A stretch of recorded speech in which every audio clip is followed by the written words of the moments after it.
ესაა დემოკრატია. ეს დემოკრატია კი არა, სუფთა ბარდაკია.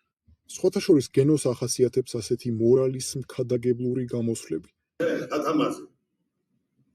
მაგის ადგილზე ამერიკიდან ლუსტრას და შმოტკებს ჩამოიტანა. მე ხო ვიცი. ამ კაცს იმ შიშორიდან ეს რაღაცები უთრევია. თქვენი და მოსმენაც არ გინდა და მგზავ ქალბატონს. არ უჩქმიდა კაცო უკანალზე? პენსიონერის სოხაძემ მიუთიტა შვილო, რა შვები ნუიზა მამასო. რა შენი საქმეო და არ შეაფურთხა ბამბუას ყოლა კაცო. არ გაინტერესებს ვინაა მამამისი.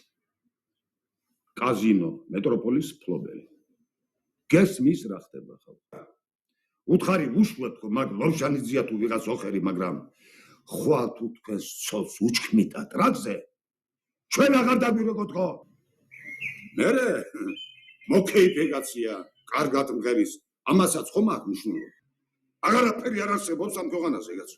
აღარც დამსახურება, აღარც ზრდილობა, კაცობა ბოლოს და ბოლოს, კაცო.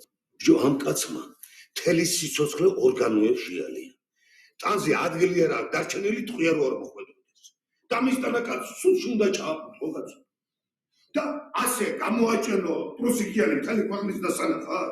ვინ არიან ესენი? გაფუჭებული და წუწურაკი ხალხი დგაებს უსახლი.